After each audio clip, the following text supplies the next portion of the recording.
Bonjour, ici c'est Gracie, bienvenue sur ma chaîne. Aujourd'hui, nous allons parler du rôle du subconscient et du rôle du conscient en fait dans la manifestation. Moi, pour la petite histoire, quand j'ai découvert la manifestation, je faisais un job précaire, voilà, je faisais un job précaire, j'avais froid, j'étais en charge en fait de distribuer des journaux. À ce moment-là, j'avais besoin d'argent, je venais de terminer mes études, mais j'étais vraiment perdue professionnellement dans ce que je voulais faire, etc. Et j'avais besoin d'argent, je voulais pas retourner chez mes parents, etc.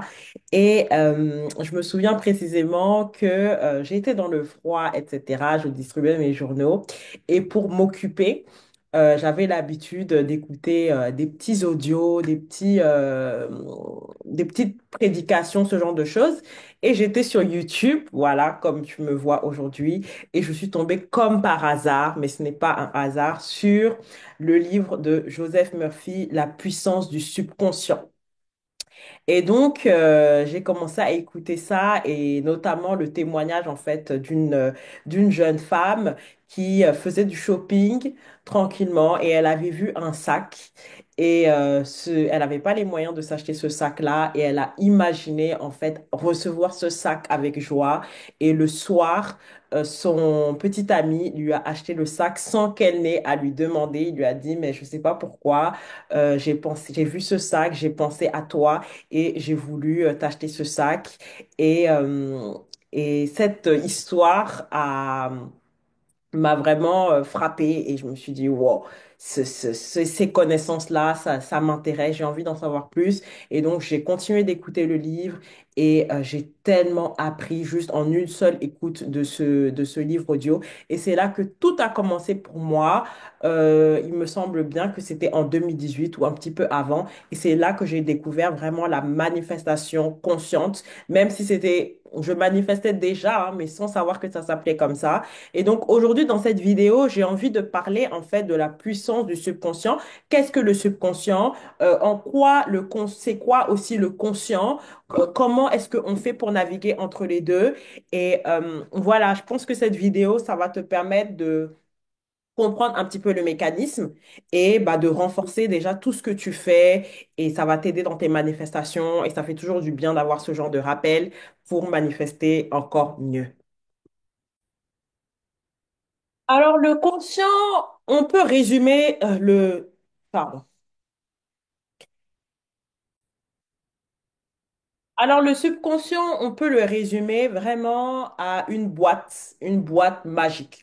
Donc, c'est le subconscient, en fait, qui manifeste ta réalité physique. Voilà.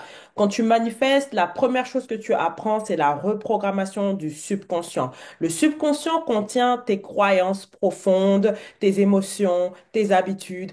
Tout est automatisé, en fait. C'est une grande machine et il y a une tonne de croyances dedans et le subconscient manifeste tout le temps. En fait, la manifestation, il faut comprendre que c'est un processus que tu ne peux pas arrêter. Personne ne peut arrêter ce processus. Nous sommes tous nés en étant des masters manifesteurs, en fait. On manifeste.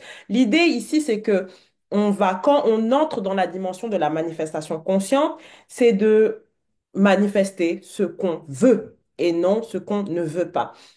Donc, on veut prendre en fait conscience des schémas, des programmes qu'il y a à l'intérieur de nous. C'est pour ça qu'on parle de la reprogrammation subconsciente, des programmes à l'intérieur de nous, parce que finalement, nous n'expérimentons que nos croyances. Voilà. Donc, l'idée, le conscient, en fait, le conscient, c'est un peu le gardien du subconscient. Le conscient, c'est le gardien. Le conscient, c'est la voix qui est éveillée, en fait. Et le conscient, en fait, il a un rôle fondamental parce que le conscient et le subconscient travaillent vraiment main dans la main. Le conscient, c'est lui qui peut dire, voilà, mon SP est amoureux de moi, mon SP est fou de moi, mon SP est dingue de moi. Voilà. Ou le conscient peut dire, ben non, regarde, il m'a pas écrit aujourd'hui, donc il ne m'aime pas, il ne m'aime pas, il ne m'aime pas, il ne m'aime pas. Donc le subconscient, lui, il va entendre les répétitions, tout ce qui est, en fait, pour imprimer le subconscient est imprimé grâce aux répétitions, grâce à l'émotionnel, en fait. Des fois, tu vas vivre des choses qui vont créer des émotions fortes et tu vas créer une croyance. Par exemple, je sais pas, euh, le gars que tu kiffes. Alors oui, ça. Par exemple, au collège, il y avait un gars, par exemple, que tu kiffais de fou, etc. Beau, machin, machin. Et il s'est trouvé qu'il t'a rejeté. OK? Ça t'a fait très mal, ça t'a fait très honte. Tu as ressenti quelque chose de douloureux. Et donc, tu as créé une croyance automatique parce qu'on est des aides d'automatisation, hein. Si, il faut que on est vraiment robotisé. Tu as créé cette croyance-là simple. Voilà, à chaque fois que je kiffe un gars, les gars que je kiffe, bah, ils peuvent me rejeter. Donc, tu vas créer peut-être une croyance de protection et tu vas à chaque fois, et si tu expérimentes ça, en fait, dans ta 3D, ça veut dire que ton subconscient, il a ce programme-là à l'intérieur de toi. Voilà. Et donc, comment, en fait, reprogrammer le subconscient? Bah, c'est très simple, hein. Ça peut être, par exemple, la répétition de nouvelles affirmations. Ça peut être au travers du coaching. Ça peut être en écoutant des audios d'affirmation, les rampages que je fais par exemple sur ma chaîne. Ça peut être l'auto-hypnose. Il y a tellement de méthodes. Ça peut être des techniques comme par exemple les inner conversations. Tu te refais des histoires. Ça peut être la visualisation. Ça peut être la révision. Il y a tellement de méthodes conscientes qui permettent de reprogrammer le subconscient. Mais il faut comprendre que le subconscient, lui, il travaille 24 heures sur 24. C'est une boîte qui est magique, en fait. Et il ne peut pas différencier ce qui est vrai et ce qui est faux. En fait, la personne qui peut dire c'est vrai, c'est faux, c'est pas vrai, voilà, c'est le conscient. Donc, c'est pour ça que l'idée de se dire, voilà, je suis délusionnel, j'ai l'impression de me mentir à moi-même, etc., etc. Bah, il y a que le conscient, en fait, qui peut, euh, qui peut faire ce genre de différenciation. Lui, le subconscient, il entend juste les répétitions, les répétitions, les répétitions. Et si on ajoute encore de l'émotionnel dedans, ça amplifie l'impression. Si par exemple, tu pratiques les affirmations avec une autorité, avec une puissance, ou bien tu mets même de la musique pour amplifier émotionnellement tes affirmations, ça imprime beaucoup plus, en fait. Et est-ce que tu as besoin, comment savoir, en fait, si ton subconscient, il a été imprimé? Ça va être naturellement. Alors, déjà, moi, ce que j'aime bien observer pour savoir si le subconscient a bien été imprimé, il y a des questions que tu ne te poses plus. Tu vas ressentir déjà une certaine confiance par rapport à ton désir. Si par exemple tu manifestes l'argent au niveau de tes pensées, tu n'auras plus les peurs de quelqu'un qui n'a pas d'argent. Voilà, si par exemple tu veux faire un gros achat, tu vas plus te dire oh mais et si j'ai plus d'argent ou si l'argent ne vient plus, etc. Et en fait, c'est quand tu es consciente comme ça, tu te rends compte que tu as ces peurs-là, c'est l'occasion de renforcer ta nouvelle identité. Moi, par exemple, quand ça m'arrive, je veux faire un gros achat, etc. Et je me rends compte, je me dis, oh, et si j'ai plus d'argent? Non, je vais pas acheter, je vais pas faire circuler mon argent parce que j'ai peur que ça revienne plus. Là, j'ai identifié ma peur et je me rappelle qui je suis. Voilà, je me rappelle que je suis abondante, je me rappelle que je suis prospère, je me rappelle que je suis un aimant à argent. Voilà. Donc, c'est vraiment pour savoir où est ton subconscient, moi, la méthode la plus simple, tes émotions par rapport à ton désir. Au plus tu es calme, au plus tu es relax, etc., c'est bon. Ça montre que tu es sur la bonne voie. Au plus tu es dans la gratitude, au plus tu es dans la confiance, ça montre que tu es sur la bonne voie. Ton discours intérieur naturel, en fait. Au plus tu te dis, bah, quand tu penses à ton désir, tu te dis, oh, de toute façon, je sais que ça va arriver. C'est bon, je suis confiante là, je le sais, je le sens, en fait. Et il faut pas, ça prend pas du temps, hein, vraiment, de reprogrammer pour moi, le subconscient. Ça demande juste quand même une certaine discipline au début, mais c'est une discipline, en fait, au plus tu vas faire ça sur quelques jours, au plus tu vas te sentir aligné. Des fois, le shift, moi, je dis toujours, le shift est instantané. Un travail conscient ou juste la réalisation bah, de quelque chose. Juste des fois, le fait de prendre conscience d'une croyance limitante qui est là et de la remplacer, parfois même le fait d'identifier une croyance limitante, ça suffit pour reprogrammer le subconscient. Voilà.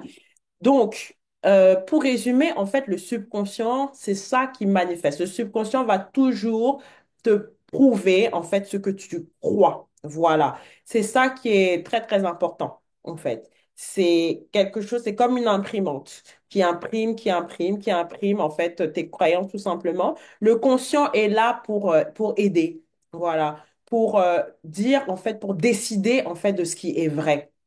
Et souvent le truc, c'est que on a tendance à considérer comme vrai la 3D et faux notre imagination, ce qu'on veut, etc. Parce qu'on a été conditionné comme ça. Mais en tant que master manifesteur, on a conscience que la vraie réalité, elle a lieu à l'intérieur de nous, dans notre 4D. Donc, l'idée, c'est de ne même plus mettre de focus sur la 3D, essayer de neutraliser la 3D comme possible, se détacher émotionnellement de la 3D, ça c'est très important. Et ensuite, de juste se dire, en fait, ma vraie réalité, elle est à l'intérieur de moi. Et donc, je vais mettre le focus sur ce que je désire, créer le paradis sur Terre déjà à l'intérieur de moi. C'est pour ça que je dis toujours, le plus important, c'est ton énergie, ta fréquence, élever tes fréquences, etc. Parce que naturellement, ça va te permettre d'avoir des pensées magnifiques et harmonieuses avec, par rapport à tes désirs. Ensuite, tu fais ton travail conscient, voilà, tes petites routines de manifestation, tes audios, ta technique préférée, tout simplement. Pas la peine de multiplier à gauche, à droite.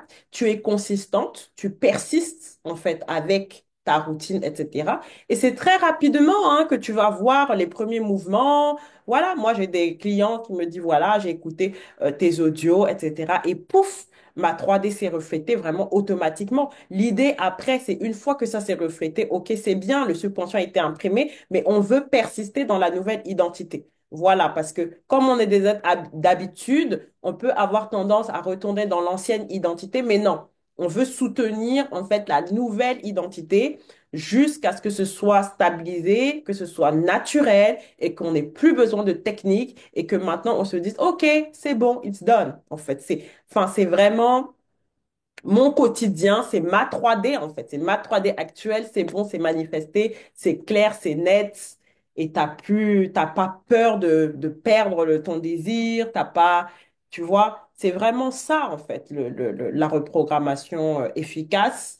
Et voilà, après, il y a beaucoup à dire hein, sur le sujet, mais voilà un petit peu pour que tu puisses comprendre. N'hésite pas, si tu souhaites réserver ton coaching privé, c'est tout à fait possible.